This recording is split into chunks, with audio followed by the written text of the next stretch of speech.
Everybody. My name is John Rowden. I'm the Senior Director for Bird Friendly Communities at the National Audubon Society. I'm joining you here from Venice Beach and happy to be with you. And hi everyone, my name is Tania Romero. I am the Conservation Program.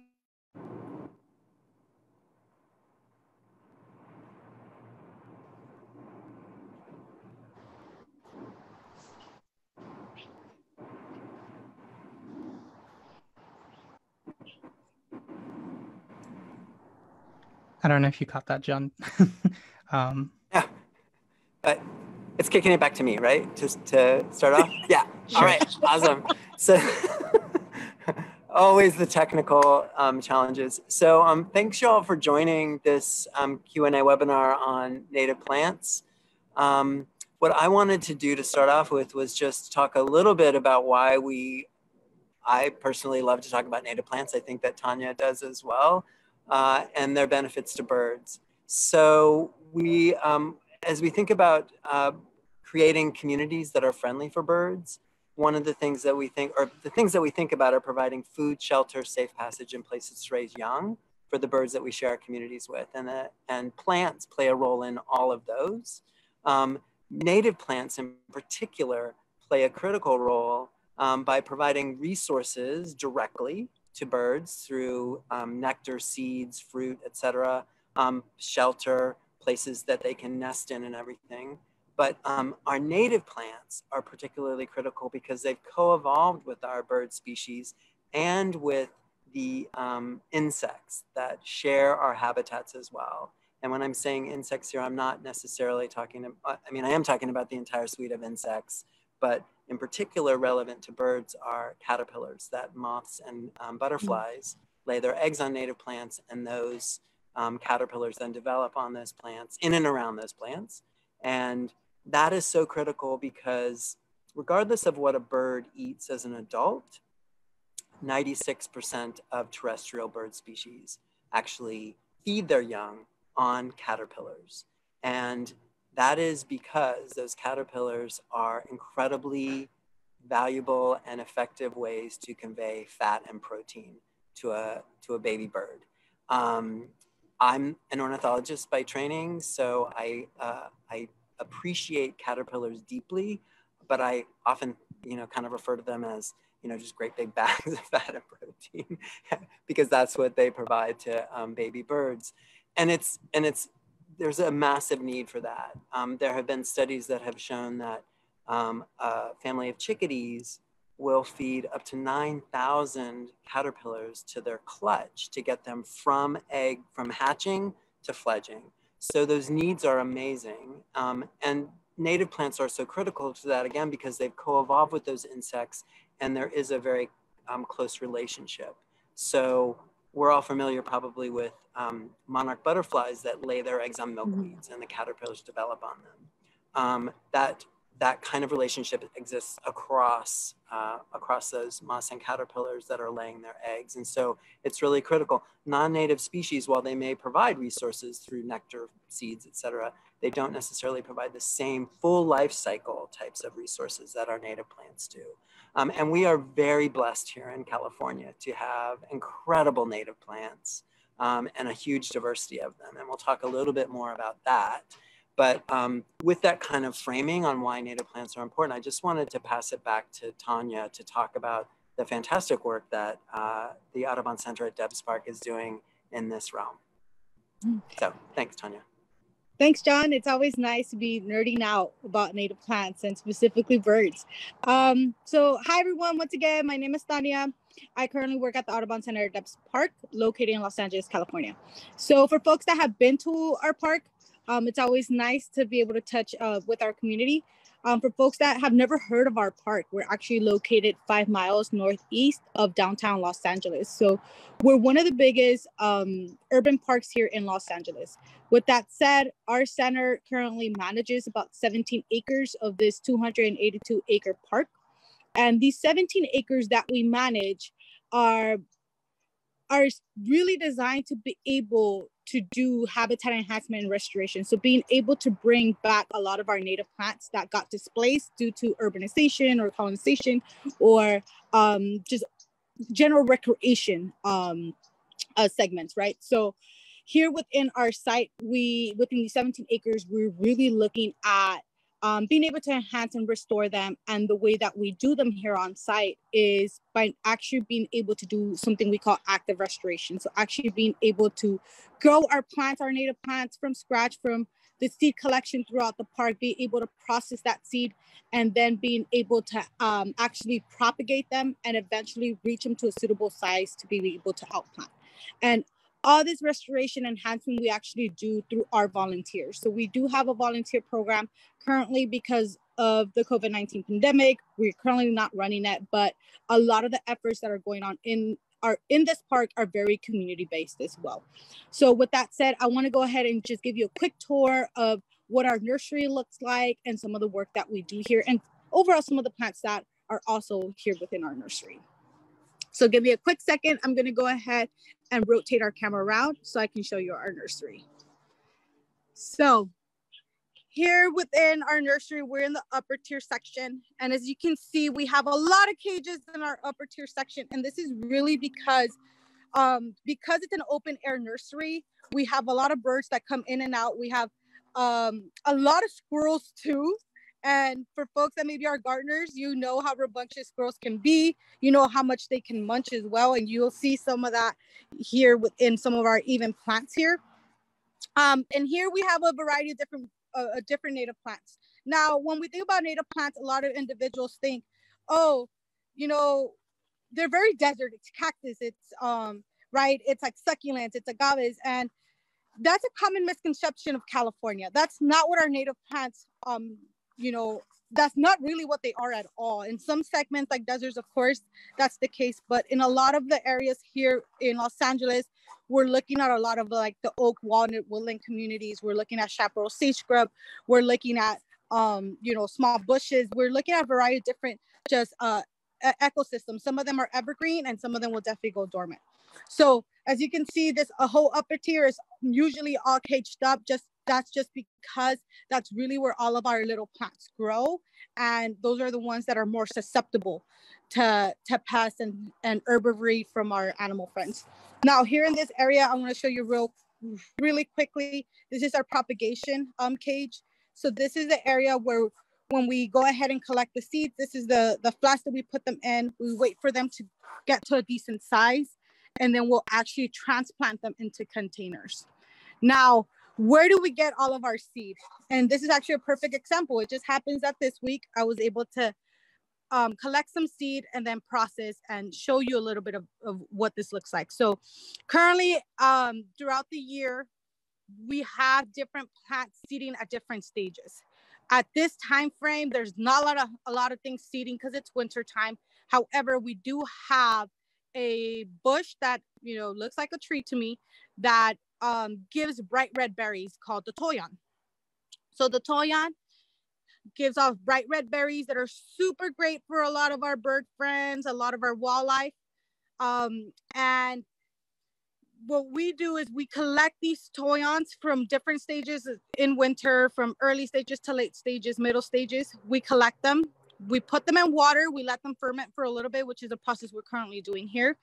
And then once they're fermented quite a bit, they're going to be a little more squishy, and we'll go ahead and run them through a sieve. And once they get run through a sieve, the pulp breaks down and you'll actually start seeing some of these seeds, which is what you're seeing about there. Okay, now I do let them dry. So they're currently in the drying process in the sieve. So I'll let them dry for about a week. Once that week is up, I'll go ahead and store them as dry as possible. So I'll go ahead and store them, and we actually keep them in storage for anything up to 10 years. Some people argue it can be more than that, but here at Debs Park, we normally don't keep seeds stored more than 10 years. So that's currently what's going on here. So this is all of our upper tier portion. So this is really where a lot of the growing of the native plants happens.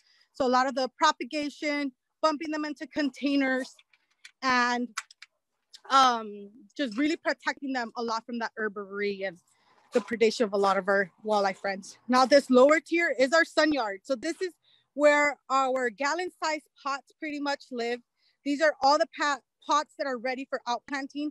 So within a given season, all this stock will actually be planted within the Audubon Center at Debs Park. Of course, because of the COVID-19 pandemic, we have a little bit more pots than usual. But here, everything in our sun yard is ready to be planted, which is the gallon stage size, which is the ideal size for outplanting. And as you can see, you know, we have some of our sages. This tends to be my favorite area. So we have our white sages, right? That's part of our chaparral sage scrub community. We have our black sage, which is another huge chaparral sage scrub plant. And then if, you know, sages want to make our life even more difficult, we have our purple sage right over here. So very similar plants, but very different, definitely provide different, support different insect populations. And then we have one last sage, which is our hummingbird sage right over here. And that tends to be more of a river plant. And then of course, the last thing I'm gonna go ahead and just show you real quick is I'm gonna show you some of the trees that we also plant here that don't look too hot right now, but that's because they're going through a dormancy stage right now. But in springtime, these will fully come back up. This is our black walnut, our Southern California black walnut. And these trees right here are endemic to Southern California. So this is the only natural range where you actually find them. And they tend to be a huge plant that you find here at Debs Park. Debs Park actually has one of the biggest Southern California black walnut populations. So we want to make sure that we really continue to enhance it. So that's a quick tour of our nursery. We're going to go ahead and transition to our native Q&A part now. So if you have any questions about native plants or anything like that, feel free to go ahead and type them in the box. We have a couple of questions. So how about we start with the first one, which is how do I choose the best native plants for my area? I can take that one, I think. Mm-hmm. So as I mentioned, I oversee our bird-friendly communities strategy at Audubon, and native plants are a big part of that. We have a program called Plants for Birds, which promotes and supports folks around the country to step into this space, to get the information they need, to get connected to local folks like Tania that can help them. So part of that is a native plants database, which you can put your zip code in, and it will tell you what plants are native to your local area. And it will also tell you what birds those plants will provide support for. It'll give you a brief description of them. And it will also, there's a tab which will point you to local resources. So your local Audubon that may be able to help you, as well as retailers that carry native plants as well. So we're trying to provide as much information as possible so that to set people up. So I would encourage you to look at that. That's at audubon.org, native plants. And that will help provide that information that you need to understand what plants are native to your local area. And again, connect you through to a local Audubon, because they can most often be a really fantastic source of support and information for you too. Thanks. So Leticia Mendoza asks, what type of sage is for hummingbirds? Oh, that's a really good question. I can go ahead and take that, John.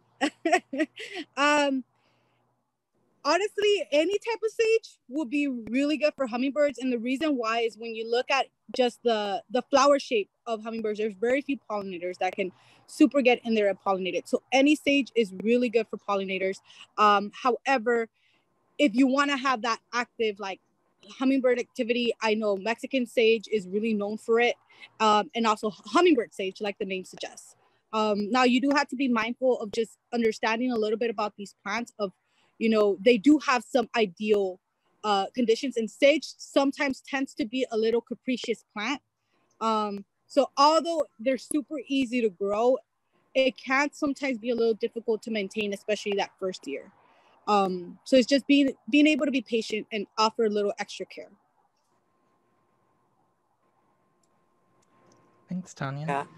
Can I just add one thing to that? So there is actually, so totally agree with everything Tania said, of course. There's a few, like I have a Cleveland sage over my shoulder, which you can see that's one of the plants. That's a great one here in Southern California.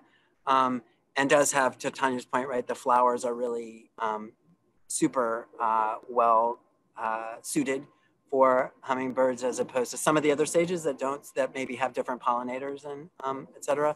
The other thing that I wanted to mention is that there's over this shoulder, this is my left shoulder, is a Dudleya, which is actually just starting to bloom as well, which hummingbirds take advantage of too. And one of the points I wanted to make about that as well is that we have it in a pot here, right? And so one of the things that I get, one of the questions I get from folks is that, do I need a yard, or how much space do I need for this? And of course we want to, promote anyone that has access to a yard to put more native plants in, and creating connectivity of habitat is really important. But I want to welcome anybody who is watching this to see that they have a space, right? If they have any, if they have a fire escape or a balcony, or they have access to any outdoor space, you can put in a pot you can put a plant in a native pot, including sages that we're talking about. Some of them, they do tend to get rather big, that will support both insects and birds. And so I just want to be as welcoming as possible to anybody who might be watching. Thanks for that, John. So this isn't, or I don't know if this is necessarily about native plants, but Mary Beth has asked if you know anything about tropical plants, because they have a big one that is dying.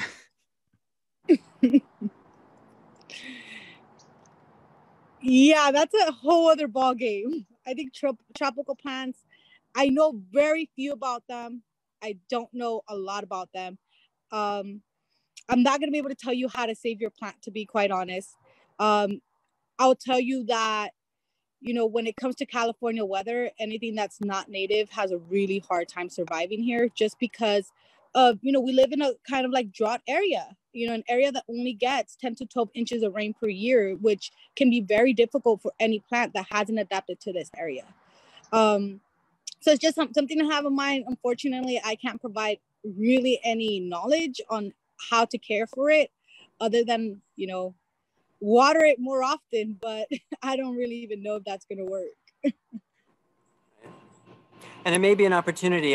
If you're very attached to this plant, I'm sorry that if it's on its way out, but it may give you an opportunity to think about what native plant could we put in there that would actually, would require. One of the great things, right, about native plants is that because they are adaptive to our local, the 10 to 12 inches of rainfall that Tania mentioned and everything, they don't need, once established, they don't need, additional watering. They're adapted to deal with the insects that might be feeding on them or anything like that. And so it requires less maintenance and can be more of easier to take care of than some of your tropical plants that are established here.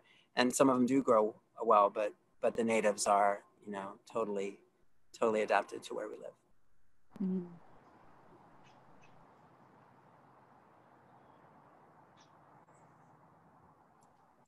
So Linda asks, is there a website that shows native plants by geographic area? She lives in the foothills near Yosemite and would like to plant natives. Sure. So the native plants database I mentioned does, it shows, so if wherever you are in California or beyond, you can put in your zip code and it will give you a list of native plants. We don't have a mapping function on that will show more broadly, but you can go to things like the USDA website is a great and has a visualizer that will show you species by species where those are native to. And you can, as you expand the map, it will go down to the county level. And so if you're looking for a map that will show you that stuff, I think that the U.S. Department of Agriculture has the most comprehensive mapping tool that I'm aware of. I don't know, Tania, if you're aware of that. Yeah, it was the same thing. It was like Cowscape, CalOrg. There's two that go hand in hand all the time when you put them in there. Now, the only thing you have to be mindful of with even those websites is those databases. I always forget which one it is, but they're community science run. Yep. So what that means is I can go and let's say take a picture of whatever's out here, right? And I can upload it into that system. So all those plants that appear in that list may or may not be native. It'll be a combination. However, when you read the profiles, it will say whether it's invasive, native, non-native. So it's just being able to also click the individual plant profiles to make sure that the plants you're looking at are also native. Unfortunately, this is one of the biggest challenges also with native plants, right? Just the access to information. There's currently it would be great if we could combine, I think, even Cowscape or Cow.org or continue to expanding this database. But currently, there's even very few knowledge and information out there about native plants, I feel. Yeah. And I mentioned at the top that we're really blessed in California to have an incredible diversity of native plants, but we are also simultaneously blessed with living in a state that has such incredible diversity of habitat. Those things, though, make it complicated, right? Because in LA County, right, we have, where I am in Venice, along that coastal strip is incredibly different from Highland Park, where Tania is, or think about, Angeles Crest up in the, at 5,000 feet, or in Lancaster in the desert. And so there's just, plants are incredibly well adapted, but don't have the ability to move like birds do, right? And so there's just an incredible diversity of plants. And then you layer on top of that, like the different types of soil types that might be in those areas. And so it's simultaneously challenging and exciting and a learning process, right? And I can speak from experience. We moved here from New York 6 years ago, and I took out the rose bushes and the lawn and put in native plants. And we've made plenty of mistakes along the way. We lost plants along the way. It is a learning process, but it's also been a really fantastic journey to learn more about the native plants here, to learn how they can support our wildlife. So I would encourage folks to, as I totally agree with Tania's point that there's, that information is key to this. And there is a lot of different sources of information that you can plug into. We have, I think, some really good resources here in California. Cowscape and Cowflora are great resources as well. So definitely you're going to have to do a little bit of homework, I think, but there are folks like us that are, of course, willing to help as much as we can. Awesome. A nice sort of more open question is, where can you find native plant seeds? Well, specifically for Los Angeles area, one of the biggest seed nurseries or for the general public, open to the general public, is Theodore Payne. Theodore Payne actually sells a lot of seeds to the community, and they have a website, so that's always a good starting point. A lot of local nurseries actually are also now providing seeds as well. So as here within Highland Park, we have Artemisia Nursery, we have Hohamunga, we have all these just like smaller scale nurseries, right? I'll tell you the places you will not find them at. You will not find them at Home Depot, unfortunately. You will not find them at Lowe's. You will not find them in these large scale businesses, right, that are nationwide. Unfortunately, you will not find them there. So a lot of it is being able to tap into your local nurseries or to your local nonprofit organizations for your specific geographic region. So like I mentioned, here in LA, the go-to is Theodore Payne. We sometimes purchase our seeds from there to be able to trial test certain things as far as just like, susceptibility and, seed viability, right? So for a lot of some of like the testing, how viable our seeds are, we'll get some seeds from there. That tends to be our go-to, TPF, but I know other local nurseries carry them. Yeah, I totally endorse that answer. And the only other thing I would add is that on that native plants database I mentioned on the Audubon website, one on the resource page, it will indicate if those retailers carry seeds. And so you can dig into that there, but those local sources that Tania mentioned are fantastic. And the Lowe's and Home Depot are not places to look for that, sadly, currently.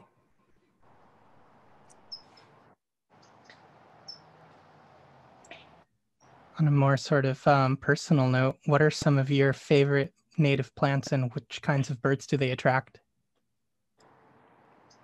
You want to go? I had to think about it a little bit. You're on mute, John. Oh, thanks, Tanya. Sorry. Yeah, so I could go. So you mentioned Toyon, and I love Toyon. It's so great, and it's the sort of the other weird name for it is California Christmas berry, right? I think, and I think actually Hollywood took its name not from the holly, but from the Toyon, because it blooms around this time of year, and it's really beautiful. It's so fantastic to see the mockingbirds and the cedar waxwings and everything taking advantage of it. So I love the Toyon. I personally love the California coffee berry, which, as its name would indicate, it produces these dark berries. And that's another one that it just gets a lot of attention from those berry eating birds. I did already mention the Cleveland sage. We put a lot of Cleveland sage in here, which the hummingbirds love, but also I see a lot of bush tits, which are some of my favorite natives because they're just so charismatic, and they, travel in groups, and you just get a lot of activity. I think that what they're doing is they're hopping around in the different bushes looking for little insects and everything to eat, and they just seem to gravitate toward those. I like all of those. I'm just trying to think. Can I look around my yard? What else we have?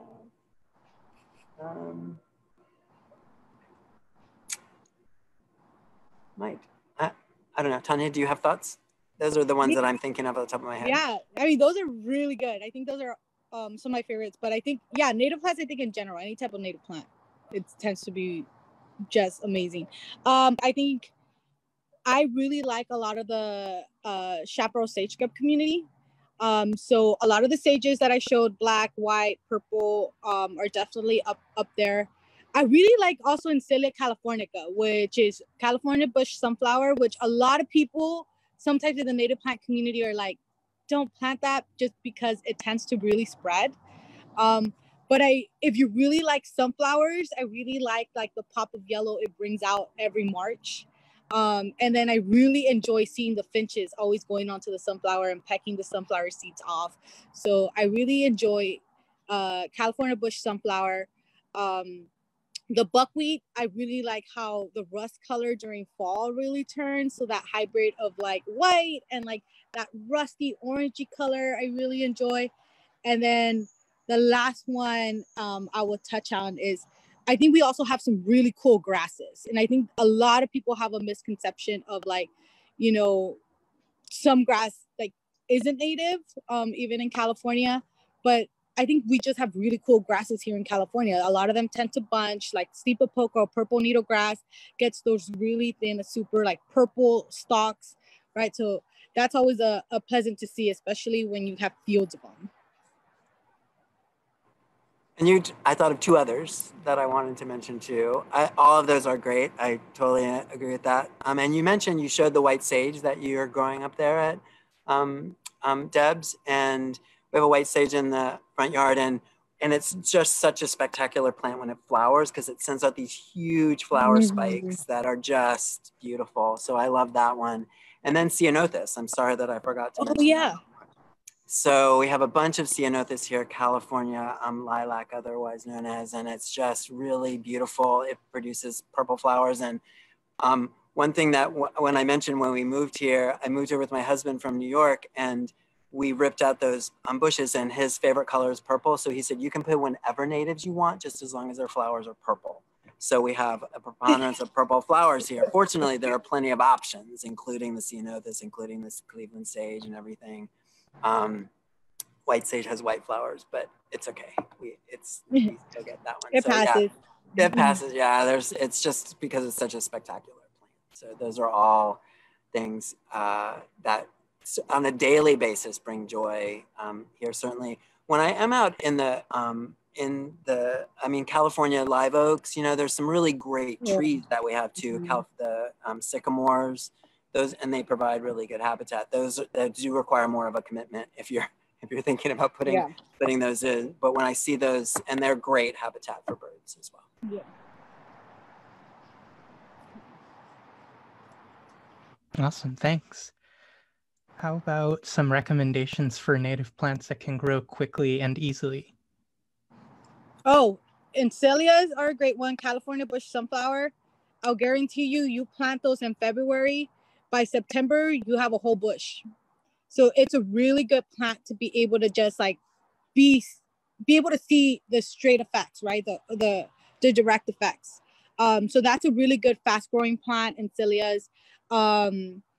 Ribes or golden currant is another super fast grower. You do have to be mindful of that one only just because it does get fairly tall. It doesn't look like it's gonna get tall, but it does grow up to 5 to 6 feet tall, sometimes 7. So golden currant's another really good fast grower. Sticky monkey flower, which is another cool one, super fast grower as well, and it brings out like little orange yellowish flowers, and like the name suggests, the leaves are really sticky.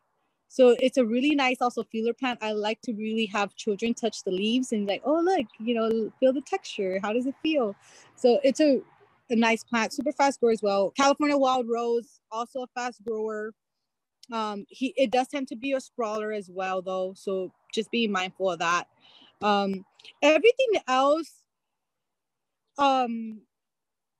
is not a slow grower, because they tend to grow pretty fast, right?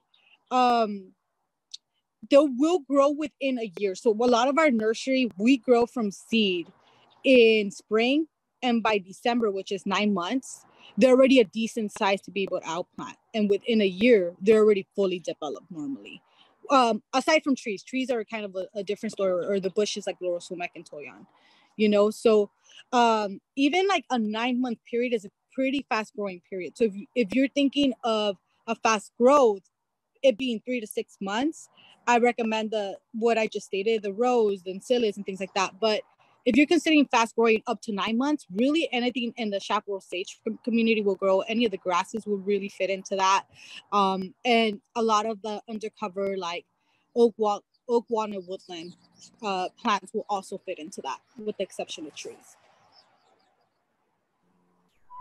I would give a shout out, I guess, to our state flower, the California poppy too. Oh that yeah. actually, and now this time of year, I mean, hopefully we'll be getting some rain at some point.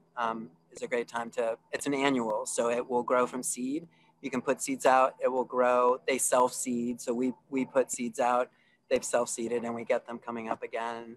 So that's another one that is nice. And I would share that one piece of advice I think I got early on here was kind of this mantra that in the first year they sleep, the second year they creep, the third year they leap. And that applies to some of the plants that we have, some of the natives that we planted here. We've planted manzanita, which has not, has taken a long time. And so there are some, all the ones that Tania mentioned, right, those will give you immediate kind of payoff and everything. There are some that are really great plants and beautiful, right? Manzanita with that red wood, and it's just a really lovely plant, but it's taken a longer time. And so some plants you will need patience with, and but they do have a great payoff as well over the long And time. to add to that real quick, right, it's like you do want to do that combination, because unfortunately also all the fast growing plants that I've stated will be dormant. So during winter time, you're not going to see green in your garden, because everyone's going to go mimes, and that's I think a trade-off. It hasn't been scientifically tested, but it's probably one of the biggest trade-offs of like, fast growing, there has to be a trade-off somewhere, because it's a sprout of energy, right? So it has to rest. But if you do a combination, right, like toyon, which is like not a super fast growing plant, but that plant will stay green all year long. So then when you do that combination, you can make sure you have a show in your garden at any time of the year.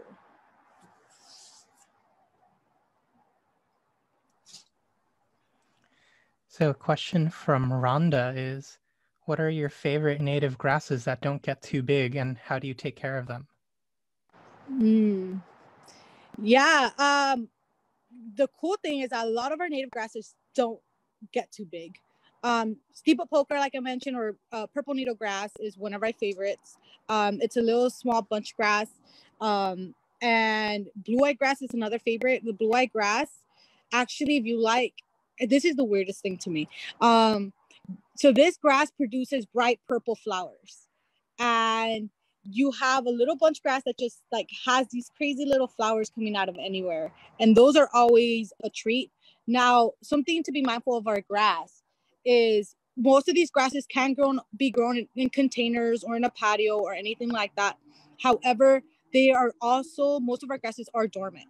So you're not going to be having a show all year long.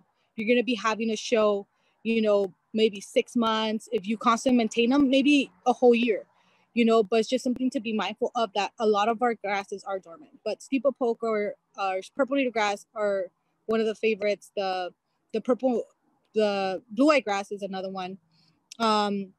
You do have also a lot of our wild rice that are also really pretty. Those grow super tall though, but kind of maintained. But honestly, I always tell people purple needle grass and blue-eyed grass.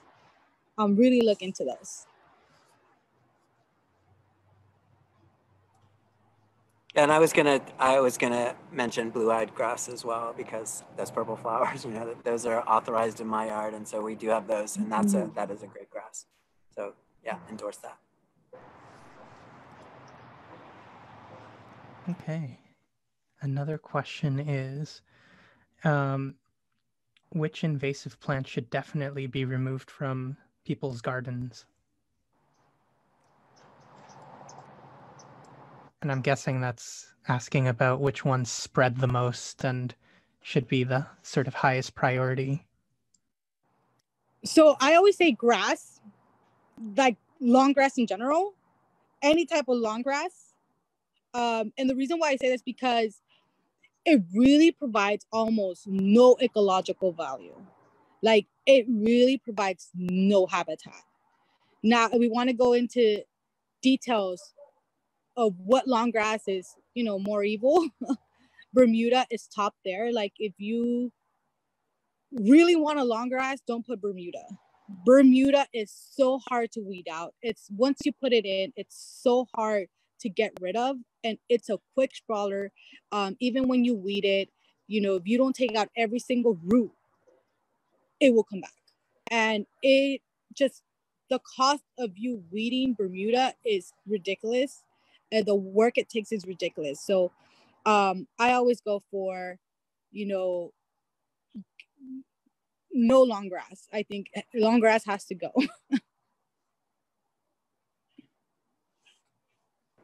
Yeah, and when I would again agree with that. Is ice plant is something that has been you know, really widely used and is pretty invasive. We have fantastic, and I think that it was historically has been used for erosion, anti-erosion purposes, and we have some really fantastic native succulents that can be used for that are not invasive. So that I would add that to the mix. But. And actually, now that you're talking about that, the other one I would really tell people, and the reason why I say this, because this tends to be the go-to plant for like garden design, is something we call Pampas grass, which are like the huge like bunch grasses that go everywhere. And they tend, I mean, they're showstoppers. Like I can see why people are into them. I can see why, you know, aesthetically they look pleasing. It's, you know, huge bunch grass, which like these feathery kind of like seeds coming out of it. However, they're huge fire hazards. Once again, no ecological value for wildlife other than rats. And they're just also super difficult to take out if you ever decide to take them out, just because one, they have razor sharp like leaves and they have an extensive root system. So yeah, ice plant, pampas grass, and long grass.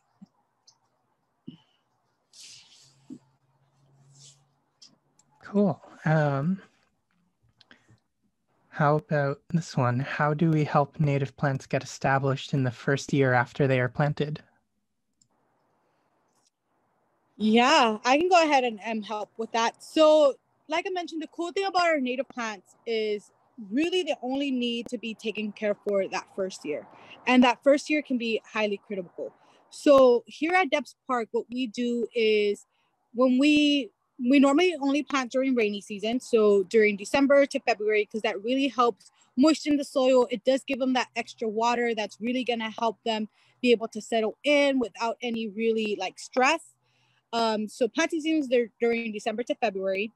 We plant our plant, around our plant, we built something called a berm. Now, if you saw our, how to plant native plants video, all of these steps are shown within that segment.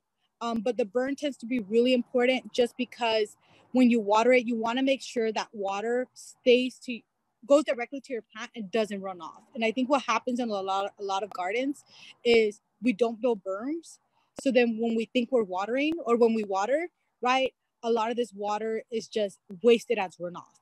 So building berms really helps all the water concentrate into our native plant. Within that, we also put in a layer of mulch. And mulch, can be needed, cannot. It depends how much time you're really going to invest in your garden. If you are really thinking, I'm going to be using my garden, as therapy, maybe as a de-stressor, I want to be out there maybe once a week, maybe mulch is not needed, right? Because you're actively going to be within your garden, right? But if you're someone that's like, I don't know if I can commit to maybe being out there once a week, put a layer of mulch, because mulch is going to help trap in extra moisture that's really going to be able to help your plant during those weeks that you are not going to be able to tend to. And aside from that, it's going to be able to offer a layer of weed control. So one of the other things with our native plants is that if we're not careful and we're not actively weeding, weeds can take over it and can take up resources and can really battle against your native plant. And half the time the native plant's going to lose, just because, weeds have a mechanism that, they're just really good, like suckers of resources. They are really good at just, capitalizing off of that. So the mulch is really going to help with that weed control if you don't have that ability. And the last step of that, it's going to be watering. You definitely want to water. Here at Debs Park, we water about once a month, and that's kind of like due to capacity issues, right? Of like, we can't really water more than that, right? So at least once a month. But ideally, if you can be out there once a week to give some water, that would be great. Once every 2 weeks, and eventually you want to weave it off, right? So yeah, with that of planting, the berm, the planting season of December to February, the berm, the mulch, and just making sure it has adequate watering, you really should have no problem on being able to help that native plant establish. Yeah, that's a great, a spot on rundown. I was going to say something just to add to it. I think understanding, so we always talk about native plants, that they are adapted to our local environment, which is true, but they do need to get established before you can actually kind of just let them go. And so I think that one mistake that sometimes people make, and I'll take responsibility if we just tell people that native plants are well adapted, is that they do need that kind of a little extra care to get them established. And all the tips that Tania said are important. I think understanding water requirements are to just do a little homework on the plants, because they may still have specific needs. And one of the things that a mistake that we made along the way was providing a lot of water in the summer. And I think that some of that was just because we moved here from the East, where that's really a critical time for providing water for native plants, and here not so much. And so we were actually, there was a ceanothus that we basically almost drowned, because we were like, I don't know, it's not looking great. We gave it water and it was looking worse and worse. It actually is not adapted to having a lot of water in the summer. And so water can be something that is not good for it, particularly if it doesn't have good drainage and its roots are then not getting what they need. So just understanding even that water is of course life-giving, but you can actually give too much water to certain plants, and depending on again what kind of specific location and setting they're in as well. There's a question from Kelly asking for a repeat of the 2 native grasses again, and also how well they do in dappled sunlight or shady areas. So the two grasses were purple needle grass and blue-eyed grass, and both will do pretty good in shaded areas in almost any condition, really. And actually, purple needle grass would probably thrive in that type of environment. And they're good containers, so you can definitely put them in containers as well.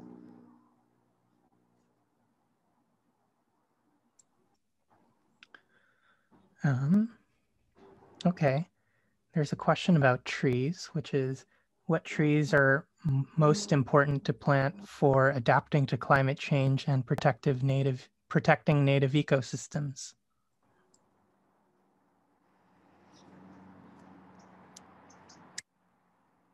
That's a really good question.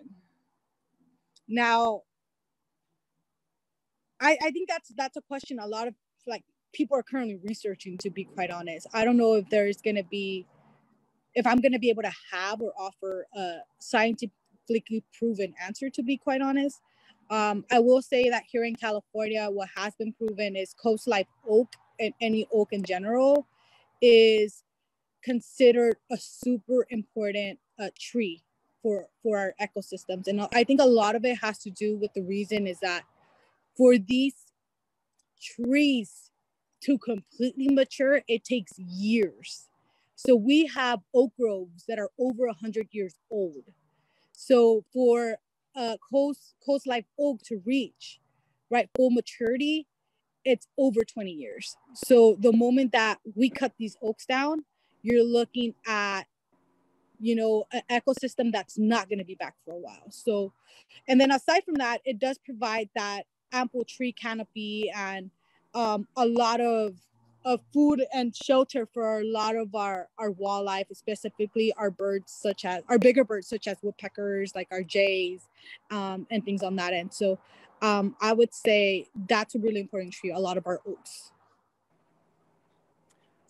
Yeah, agree with that. I mean, it's a really interesting question, and we do get that question a lot. Like, how can we think about using native plants and doing planting in the face of climate change to both to provide continued habitat to help in the adaptation side of things. And I do think, as Tania mentioned, oaks are incredibly important. They're among the best host trees for insects, which is one of the reasons that they're highly recommended wherever, if you have space to put oaks in.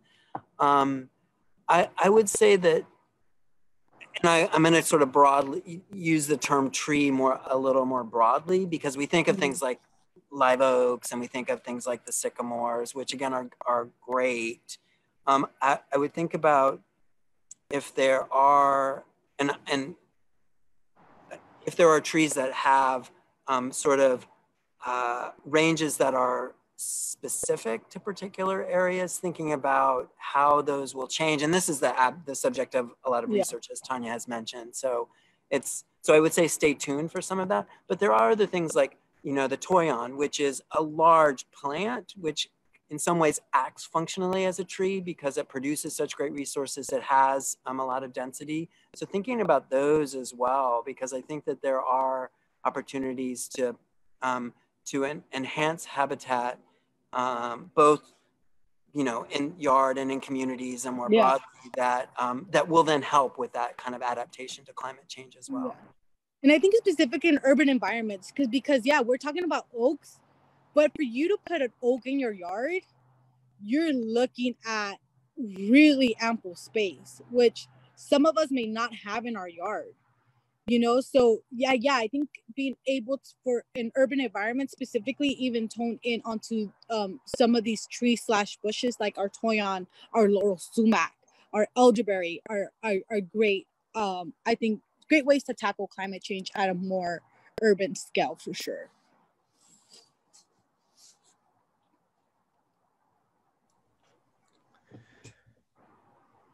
So Kelly has another question about live oak, and I'll read it out. I'm not exactly sure, but it says, I received a coast live oak about 15 foot high, was dug out of a landscape and then planted, but it looks like the canopy is crispy and failing. Is it possible that it's still alive?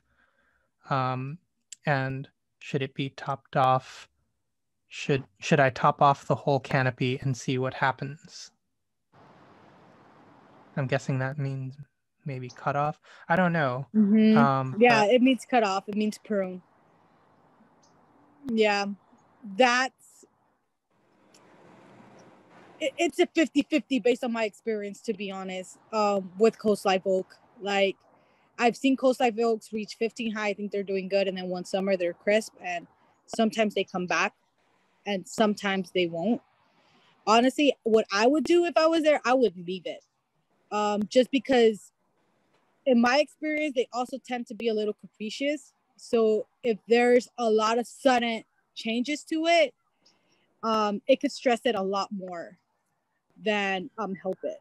But that's personally, I would do honestly a little more research and ask around like more our folks that, you know, focus more on the benefits of pruning. That's what I would do. Yeah, I was going to suggest, depending where she is, that if there's an arborist, right? If the locality has an arborist, that might be able to come even take a look at it. I think that there's a lot of municipalities that, because investing in new plants or new trees is expensive, and whereas, you know, supporting or actually helping plants that are already established helps with the budget, right? And so they may be able to give you some advice locally, especially expert advice, and come even look at the plant potentially. So yeah, maybe doing some more research and connecting with your local municipality might be something you could do too. This wasn't in the question, but it sort of came up to my mind when hearing about a transplanted coastal live oak that was failing. Could you talk a little bit more about sort of sudden oak death and what those symptoms look like? Yeah, I haven't witnessed sudden oak death at Park firsthand. So I'll tell you that I have very limited information on it. I don't know if you have any information, John. Yeah, that's not something that I have a lot of direct connection with. That would be something we'd have to follow up on, I think, if that's a question that, or that's a resource that would be of value, because that's not something that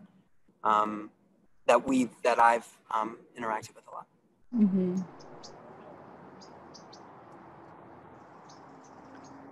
Okay, so different question, and we have about 5 minutes left, just letting you know, is that you mentioned the planting season is between December and February, and this person's wondering if it's possible to plant between March and November and have the plant survive. Yeah, I'll tell you, it's definitely possible. It can, or it is more stressful on the plants, unfortunately. It also depends. I mean, here in LA, we say December to February because that tends to be where our rain drops. But, you know, basically it's planting anytime it's raining. So, I mean, I think it was 2 years or last year, we had rain still in July.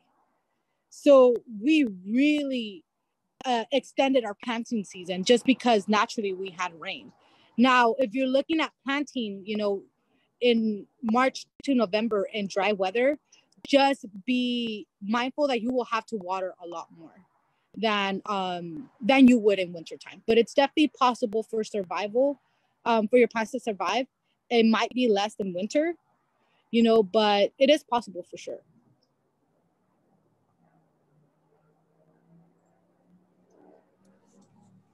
Okay.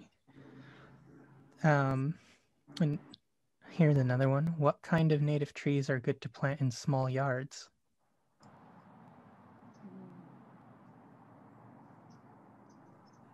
I mean, yeah, I would get back to what we were talking about with when we're talking about trees, again, being sort of a little broad in our interpretation of what that is. And knowing that when you plant something, that it is going to continue to grow. And so where you plant it and what you planted in proximity to, it will change over time. So some of the plants that that Tania mentioned earlier, that we both mentioned, right? Like Toyon, I think is one, if you have space, that would be a great plant to have. I mean, some of the ceanothus get to be, you know, tree-like in their in their size and spread and everything, and are great plants. So I would think about those.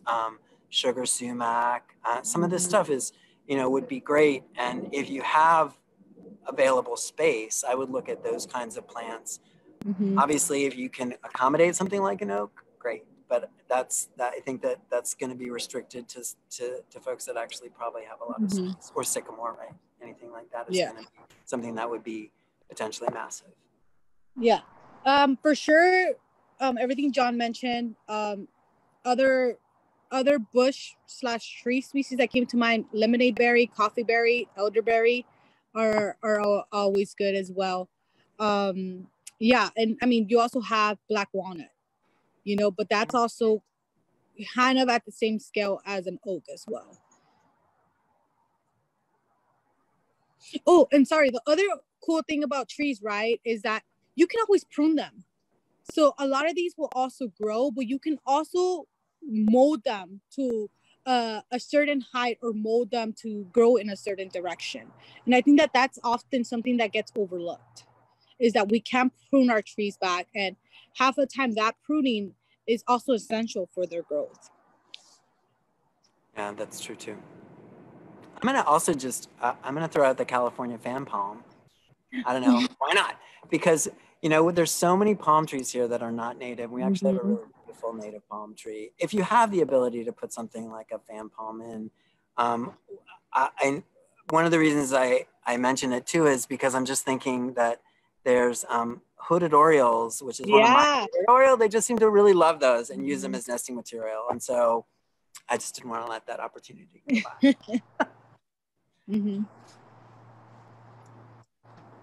All right, we're just about at the end of the hour, so I'd like to thank both you, Tania, and you, John, for agreeing to do this and answer our audience's questions. I'd like to thank everyone in the audience for attending and asking. And if you have anything or any resources or donation pages you'd like to plug in this last minute or so, go for it.